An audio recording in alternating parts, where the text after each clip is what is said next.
Hey guys, Archie Luxury, and welcome to the Archie Luxury channel. No, it's the Paul Pluta channel. I'm doing a paid review. Paid review. That's right, this is a paid review for Garry. Garry. Paid review 21QB142. Quick wristwatch check, and I'm wearing the Z Blue. Milgauss Z Blue.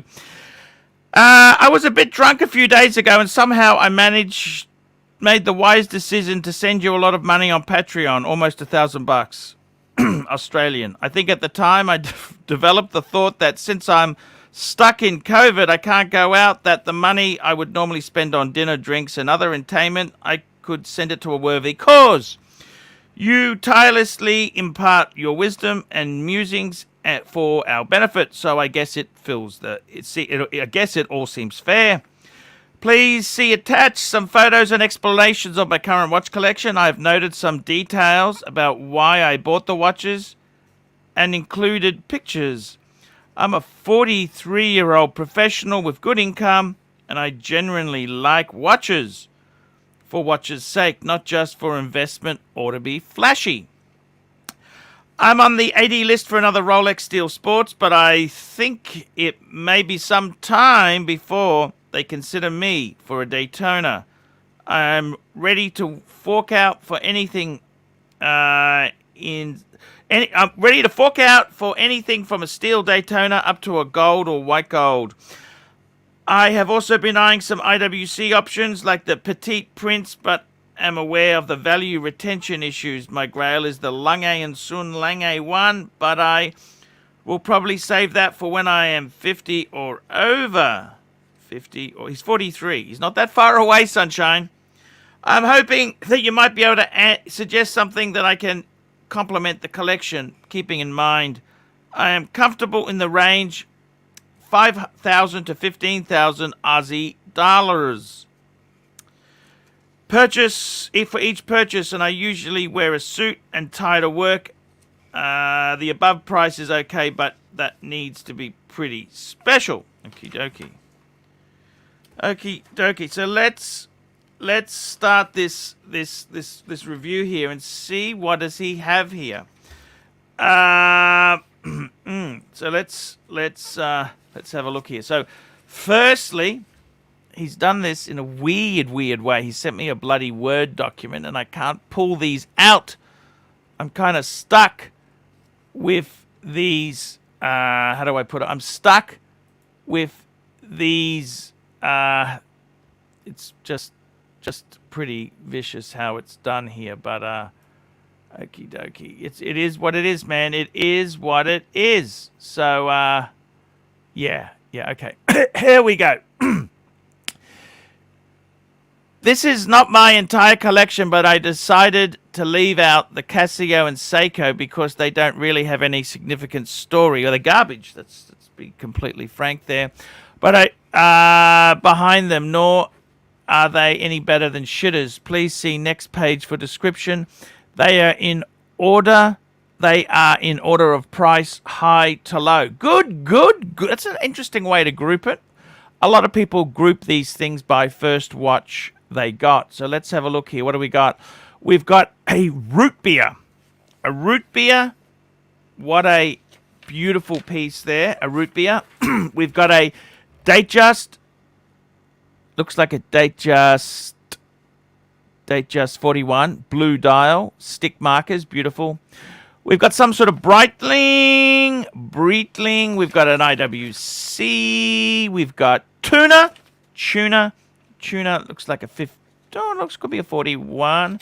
A Bell & Ross. Ooh, what are we getting here? We've got a Tissot. Okie dokie, Tissot. We've got some Russian. Just some garbage. Gee, that's getting desperate. Okay, let's go through this list. Rolex GMT Master 126711 CHNR root beer. Terrible photo. Man, this is what happens when you don't clean the bezel, don't clean the glass, and you use a flash inside. That's what you've done wrong with this photo. Nice watch. Nice watch. Nice watch. I don't know if that's a little chip on the glass there, or that could just be, I think that's just the flash and stuff. So beautiful, beautiful. Purchased from an AD this year after a few months on the wait list. I wasn't initially interested in this, but was drawn to it as it is not so popular as the they still are popular as the Batman and Pepsi. I like the subtle nature of the rose gold and enjoy that I can wear a gold watch. He can wear a gold watch without most people recognizing it immediately as expensive. I bought this to celebrate a milestone in business. After running my own business for a number of years, I got into a partnership for a new venture, which has brought together two strong partners. The blending of our businesses is like the blending of the steel and rose gold. Yes. During these COVID lockdowns, I enjoy wearing this watch at home and don't at the local shops. Cool, cool, cool. Number two. Rolex Datejust 41 126334, steel and white gold. Absolutely beautiful. And you can see the little coronet between Swiss and made there. That is absolutely beautiful. Fluted bezel, Jubilee bracelet. This was my first Rolex, and I purchased it from the AD after a few months on the wait list. I bought it to commemorate 1 million, reaching 1 million in annual turnover in my business. For me, this is a classic Rolex. I always preferred the fluted bezel and Jubilee bracelet. I wear this watch once or twice a week. I usually wear a shirt and tie, so I think it's a good... Man, you could wear this. You could wear this with jeans and joggers. It's beautiful. You don't have to suit up. Definitely not. Number three. Oh, that Breitling. It's a Transocean. Breitling Transocean AB. That means it's a in-house movement. B01 movement. Look at that. It's... No, it's okay. This is a nice watch. What does he say? Purchased from an AD at a discount. I hope so. I purchased this watch while waiting for my Datejust noted above. The watch came on a mesh bracelet, but in addition to the discount, I got the AD to throw in a leather strap. This model is now discontinued. I bought it to commemorate obtaining citizenship of the country where my mother was born. I bought the watch. This guy would buy a watch to commemorate the opening of an envelope. I bought this watch as a commemorative of traveling across the ocean, blah, blah, blah, blah. Okay. The movement is great and the pushers have a good feel to them. That's actually, it's not a terrible watch. The IWC, it's a Spitfire. Reference 69380, carbon bronze case. Yes, I quite like it. I like it. I bought this watch also in 2021 from the AD at a slight discount, also tax-free. We were coming out of hardcore COVID, and there was a chance for me to travel internationally without having to quarantine, so I bought it. In my mind, I was imagining the little Spitfire plane flying away from all the bullshit lockdowns. This is probably my favorite watch to wear out of the whole collection, but I tend to keep it as casual Friday or when I'm going out of town for business. Again, he's used the bloody flash. That's just not the best way to take photos. Number 5, we've got a Tudor Black Bay, blue bezel, Tudor Black Bay. Look at this. Absolutely. I like it. It's got the faux rivets. This actually was my first luxury watch. This is not a shitter. I was wanting to celebrate reaching a business. This guy here will buy a watch to celebrate the opening of mail. Until I bought this, I had only shitters. At the time, it was a lot of money to spend, and I managed to get a 20% discount. It's a great watch, and I love wearing... I think it's the 41. Yeah, beautiful, beautiful watch there. Now we're moving into garbage. Bell & Ross BR0392. I bought this from a grey market dealer, 30% under retail. I bought it to celebrate paying off my student loans. This watch here, I have liked while I was a student, so I wanted to commemorate the moment of paying. That's a good achievement. I only wear this watch on weekends with casual dress. I love it, and the fact people will often ask about it. Yeah, Bell & Ross, they make those watches that looks like helicopter instruments. They look like aircraft instrumentation. You know, for a shitter, I think it kind of fit. I think this is you can sneak this in. You can sneak this in. That's okay. I don't dislike it. Now we're moving into garbage. Tissot Chenin des Tourette syndrome. Why? This watch is a shitter in my opinion, but my wife bought it for me, so I wear it occasionally. I don't have the heart to tell her. No, okay, it's a Tissot. Tissot's not terrible. Full retail, but tax-free while traveling. It is not really a watch I enjoy, but I leave it in the collection because it has significance. Fair point. It's actually, you know what? It's not terrible. It's not terrible. Then we've got a Seagull 1963. Now I was intrigued when I learned of China's first good quality chronograph. Obviously, there's no way for me to determine whether it's an authentic replica, but I found this one. Blah, blah, blah. Okie dokie. Okay, fair enough. And then we've got this thing here. What the hell is this? This is a Sturmansky Gargan. I don't mind the Arabic. Look at those nice Arabics there. In the watch collecting world, everyone talks about Omega Speedmaster, Man on the Moon. Yeah, well, this isn't even a chronograph. Being the watch that went to the moon. I love that watch, but when I heard it was a Russian watch that was first in space, I was surprised to find out that I could get one for a few $100. Like the Seagull, there are numerous replicas. This was worn by Yuri Gagarin. Here we go. Look at that. Actually, that kind of is cool. The watch is tiny 33 mils, so I don't wear it often. But interesting. That is actually quite interesting. Very interesting indeed there. So, hey, what can I say? Interesting. There you go. You learn something every day. I think it's actually quite a nice collection. You've got the Gagarin there. Look at that. That's not terrible. We got the Chinese. Okay, I get the story. I get the backstory there. That's kind of cool. We've got the Tissot. His wife bought it. Yeah. The Bell & Ross. Yes. We've got the Tudor. The Tudor, yes, that is a good watch, the Tudor. We have got the Spitfire, the bronze case Spitfire. The Breitling Transocean. I actually like the Transoceans have that retro feel to them. Yes, quite okay on the Transocean. The Datejust, I like it. The 41, yes, I don't have a problem with the Datejust.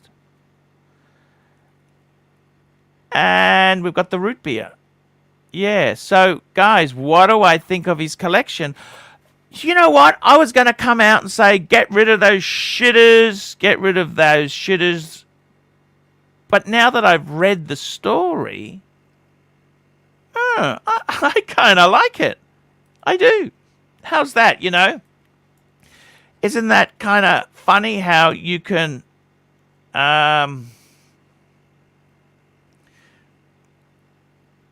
you kind of have some preconceived ideas,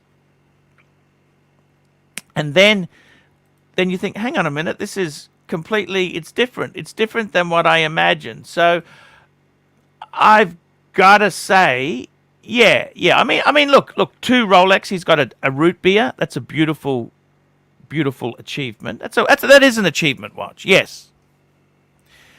He's got the Datejust 41, blue dial, beautiful. Don't ever sell those two. Beautiful.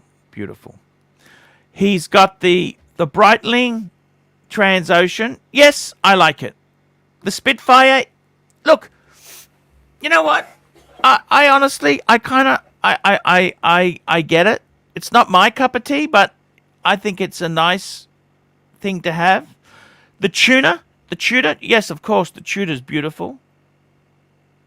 And the Bell & Ross. And then we've got the other... I like the way the page break's done, because these are the kind of the other things here, which, you know, Yeah, I wouldn't sell them either. I reckon it's kind of cool. It is kind of cool. I like these, the Yuri Gagarin watch, the Chinese chronograph, and the Tissot. Yes, yes. So we've got 6 in the decent section. Yeah, I think that actually does work. So to answer the question, what would I add? What would I add? And I've got to tell you, I would like to add Steel Sports Rolex. Steel Sports Rolex. Yeah, I would like to add some Steel Sports. Maybe a Deep Sea.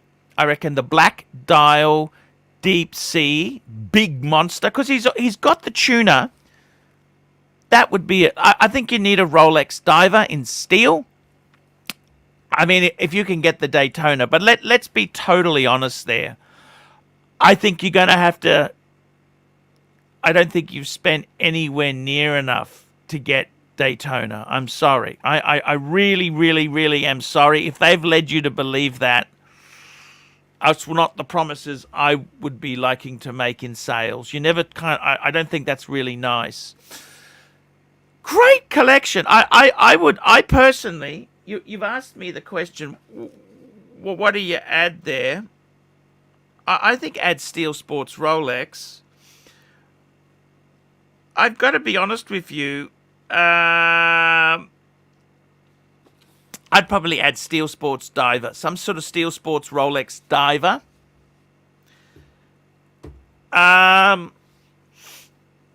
Lange, I think a Lange 1 would be beautiful as a 50th. If business is still going good, touch wood, let's get the Lange 1. I reckon that'd be beautiful. It's a great, this is actually a nice collection. It is nice. But as far as the watches go, all I would say is Steel Sports. I wouldn't add anything really else there. 5 to 15,000. Maybe an Air King would be really good. If you've got that aeronautical feel, I reckon an Air King, a Rolex Steel Air King. Go to David SW and get a Rolex Air King. I reckon that could be a great addition, because that's a pilot's watch, the Air King. So that's what I'd be doing, guys. I'd be going an Air King. So nice collection. Thank you so much for your support, guys. Remember, I can't survive on Google Ads alone. I desperately need more paid reviews, and sponsor me on Patreon supporters. I email them shit that I find interesting. I have a really special relationship with my Patreons. So it really does help me survive, because I'll be honest with you, I'm in a niche market. Very hard to make a living full-time talking watches, especially when I tell the truth about shitters. So, guys, I hope you've enjoyed today's review, and I will see you in the next one.